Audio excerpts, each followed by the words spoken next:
Hello student, welcome to my YouTube channel. आज हम सीखेंगे कि टेंस क्या है। तो let start the video. Tense क्या है? टेंस वो है जिसके बिना हम हिंदी को इंग्लिश में कन्वर्ट नहीं कर सकते। टेंस मोस्टली 3 प्रकार के होते हैं, पास्ट, प्रेजेंट एंड फ्यूचर। वैसे तो ये 3 है, लेकिन इनके भी आगे और टेंसेज हैं, इनके ही पार्ट समझ लीजिए कि इनके बेटे हैं। तो प्रेजेंट, पास्ट के भी 4 बेटे हैं, प्रेजेंट के भी 4 बेटे हैं एंड फ्यूचर के भी 4 बेटे हैं। तो 4 इसके हुए, 4 इसके हुए, 4 इसके, यानी के टोटल 12 टेंसेज हमें सीखने होंगे। फिर उसके बाद इंग्लिश हमें काफी हद तक आ जाएगी और उसको, हिंदी को इंग्लिश में कन्वर्ट करना हमें बेहतरीन तरीके से आ जाएगा। तो अभी हम सिर्फ प्रेजेंट के बेटों पर ध्यान लगाते हैं। तो प्रेजेंट के 4 बेटे होते हैं, जैसे present indefinite, present continuous, present perfect और प्रेजेंट परफेक्ट कंटिन्यूअस। अब इनकी अलग अलग पहचान है और इनके अलग अलग रूल्स हैं इनको बनाने के।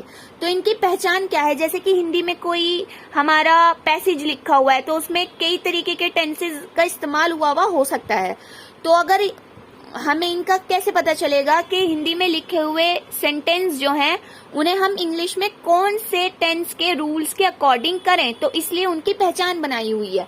प्रेजेंट इंडेफिनिट की पहचान क्या है? प्रेजेंट इंडेफिनिट की पहचान है ता है, ती है और ते हैं। ता है, ती है, ते हैं। यानी कि किसी भी टेंस के पीछे अगर ता है, ती है, ते है आएगा तो वो प्रेजेंट इंडेफिनिट कहलाया जाएगा। उसको बस आपको कुछ नहीं देखना, बस प्रेजेंट इंडेफिनिट के रूल्स के अकॉर्डिंग उसको बना देना है।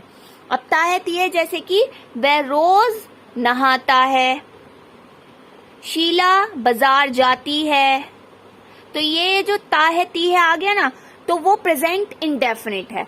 अब प्रेजेंट कंटिन्यूअस की क्या पहचान है? प्रेजेंट कंटिन्यूअस की पहचान है रहा है, रही है, रहे हैं। तो इसकी पहचान होगी रहा है, रही है, रहे हैं। जैसे कि तुम क्यों रो रही हो? तो जैसे कि यही आएंगे, बस रहा है, रही है, रहे आएंगे। तो उस समझ जाना कि वो प्रेजेंट कंटिन्यूअस है। प्रेजेंट परफेक्ट की पहचान है चुका है, चुकी है और चुके हैं। जैसे कि धोबी कपड़े धो चुका है, चपरासी घंटी बजा चुका है। तो जिनके भी पीछे चुका है, चुकी है, चुके हैं होगा, वो प्रेजेंट परफेक्ट के टेंस के रूल्स के अकॉर्डिंग बनाना है। अभी मैं आगे इस वीडियो में बताऊंगी कि इनके क्या क्या रूल्स होते हैं। Present perfect continuous, present perfect continuous की पहचान रहा है, रही है, रहे हैं ही होती है। जो प्रेजेंट कंटिन्यूअस की पहचान होती है वही प्रेजेंट परफेक्ट कंटिन्यूअस की पहचान होती है। लेकिन इसमें एक चेंजेस है कि इसमें टाइम और होता है बस। तो जो जिसमें रहा है, रही है खाली होगा, यानी कि टाइम नहीं होगा, दैट्स मीन वो प्रेजेंट कंटिन्यूअस का टेंस है। और जिसमें रहा है, रही है भी लिखा हुआ है लास्ट में और टाइम भी दिया हुआ उस टेंस के बीच में या लास्ट में, तो वो प्रेजेंट परफेक्ट कंटिन्यूअस बन जाएगा और उसको उसके ही रूल्स के अकॉर्डिंग बनाया जाएगा। तो ये हो गई इन टेंस। तो अब हम आ गए हैं रूल्स की तरफ। जो हमने अभी टेंसेस पढ़े हैं इनका इंट्रोडक्शन हो गया है, यानी कि इनकी पहचान क्या है ये हमें पता चल गया है। अब हम आए हैं रूल्स की तरफ। तो सबसे पहले हम प्रेजेंट इंडेफिनिट के रूल्स समझ लेते हैं कि रूल्स क्या हैं और कैसे बनते हैं। सबसे पहले अगर हम रूल्स जान रहे हैं तो उससे पहले हमें ये पता होना चाहिए कि रूल्स में जो चीज लगती है वो आखिर है क्या। तो सबसे पहले हेल्पिंग वर्ब। हेल्पिंग वर्ब होती है, हर टेंस की अलग अलग हेल्पिंग वर्ब होती है। जैसे हमने देखा इन सब की अलग अलग पहचान थी ना, ऐसे ही इन सब की अलग अलग हेल्पिंग वर्ब है। तो अलग अलग हेल्पिंग वर्ब होती है। तो प्रेजेंट इंडेफिनिट की हेल्पिंग वर्ब है डू या फिर डज।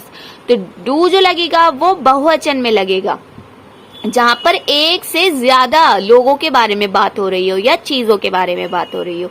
और डज लगेगा सिंगुलर के साथ, यानी कि जहां पर सिर्फ एक बंदे की बात हो रही हो या फिर एक ही वस्तु की बात हो रही हो, तो वहां पर डज लगेगा। और ये सब्जेक्ट है, ये भी टेंस का एक पार्ट है, रूल्स का पार्ट है। सब्जेक्ट वो होता है जिसके बारे में बात हो रही हो, जो यानी कि जो उस टेंस का हीरो हो वो ही सब्जेक्ट होता है। और वर्ब जो काम उस टेंस में हो रहा हो उसे वर्ब कहते हैं, और ऑब्जेक्ट उसे कहते हैं जो आखिर में बचता है ना, उसको ऑब्जेक्ट कहते हैं। तो अब हम रूल्स की तरफ चलते हैं। तो रूल्स में सबसे पहले हम अफर्मेटिव टेंस की तरफ आते हैं।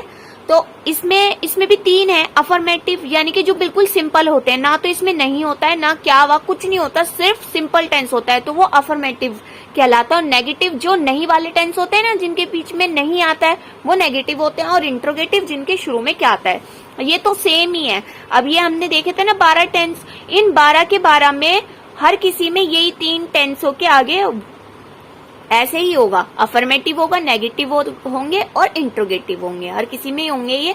तो हम इसका अफर्मेटिव का रूल्स देख लेते हैं। सबसे पहले इसमें लगेगा सब्जेक्ट। सब्जेक्ट यानी कि जो शुरू में ही लिखा होता है, अक्सर सब्जेक्ट, और कभी कभी तो 1-2 वर्ड के यानी कि बीच में भी आता है, लेकिन वो हम पहचान लेते हैं क्योंकि वो जिसके बारे में बात हो रही हो ना, वो ही सब्जेक्ट होता है।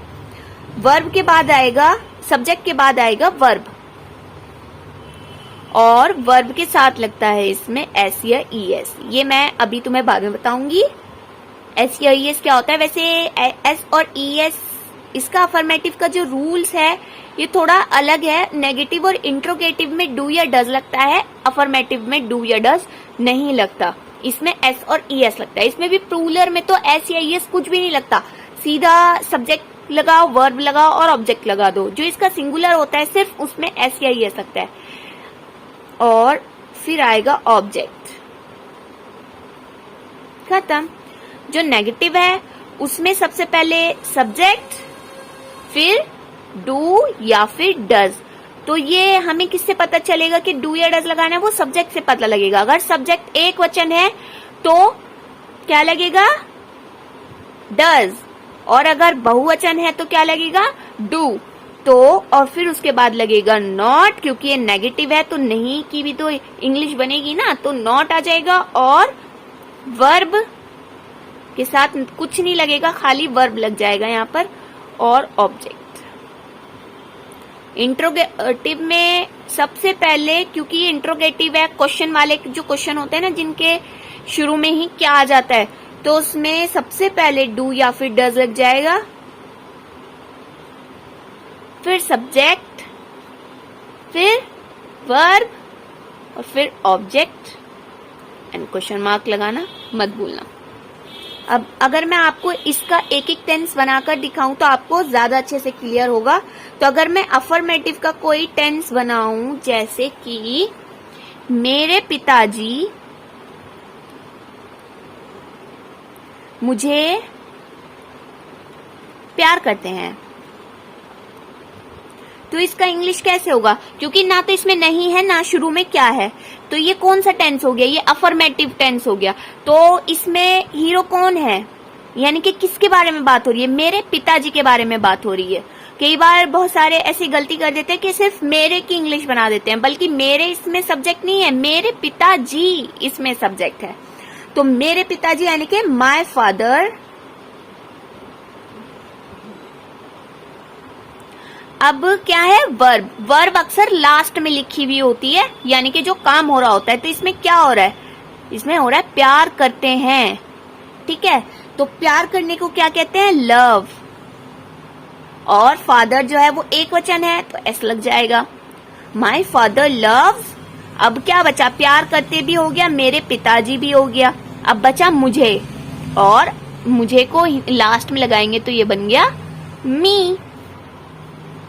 अगर मैं अब नेगेटिव की बात करूं कि नेगेटिव टेंस कैसे बनेंगे, तो हम ले लेते हैं जैसे कि वह सच नहीं बोलती है, तो ये कैसे बनेगा। आपने देख लिया कि इनके पीछे ता है, तो इसका मतलब ये इंडेफिनिट तो है ही। अब हम इसको नेगेटिव में देखेंगे, सब्जेक्ट डू या डज, नॉट वर्ब ऑब्जेक्ट। तो इसका सब्जेक्ट क्या है, वह, ठीक है, वह है इसका सब्जेक्ट। और वह का तो आपको पता ही होगा इंग्लिश में क्या कहते हैं, अगर लड़की है तो शी। अब क्या लगेगा, डू या फिर डज। तो ये एक वचन है या बहुवचन है, ये एक वचन है ना, तो एक वचन के साथ क्या लगेगा, डज शी डज, और फिर डज, डू या डज के बाद क्या लगेगा, नॉट, तो नॉट एज इट इज ऐसे ही लग गया। अब देखिए अब वर्ब लगेगा, ठीक है। वर्ब मैंने बताया आपको ज्यादातर लास्ट में ही होता है, तो ये क्या लिखा हुआ है, बोलती, तो बोलने को क्या कहते हैं, टेल भी कहते हैं और स्पीक भी कहते हैं, ठीक है, स्पीक। अब देखिए वह भी हो गया है, ठीक है, और डज यानी कि इसकी हेल्पिंग वर्ब है, ये भी हो गई है, नहीं का नॉट भी हो गया, बोलती का स्पीक भी हो गया, बचा क्या, सच यानी कि ट्रुथ। टेंस हो गया हमारा, कितना इजी था। अब इंट्रोगेटिव में आते हैं, यानी कि जिनके शुरू में क्या आता है। अब अगर हम बनाएं क्या लड़के अंग्रेजी नहीं बोलते,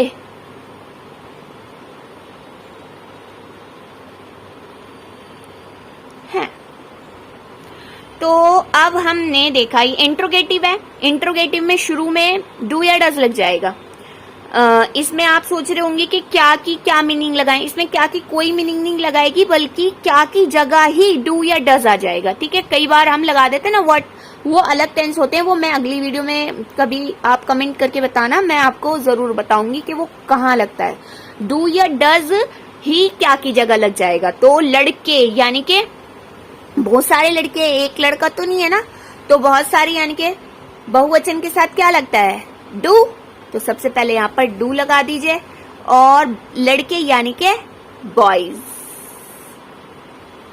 और अब है क्या, वर्ब, वर्ब क्या है, बोलते, अंग्रेजी नहीं बोलते हैं, तो नहीं के लिए नॉट भी लगा दीजिए यहाँ पर। अगर बाय चांस यहाँ पर नॉट आता है तो सब्जेक्ट के बाद नॉट लगा दीजिए करिए, अगर यहाँ पर नॉट नहीं आता सेंटेंस में, मतलब अगर यहाँ नॉट नहीं होता तो सीधा हम वर्ब लगा देते, और अगर यहाँ नॉट आ गया है यानी कि नहीं आ गया है तो हमने नॉट लगा दिया, डू बॉयज नॉट।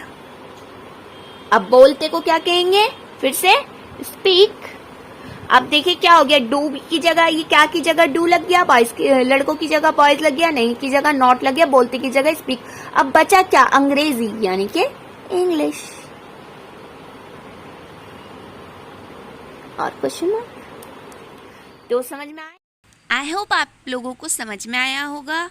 अगर आपको कुछ भी क्वेरी आप मुझे कमेंट कर सकते हैं, मैं उसे ज़रूर रिप्लाई दूंगी, और आप मेरे चैनल को सब्सक्राइब करें और लाइक ज़रूर करें।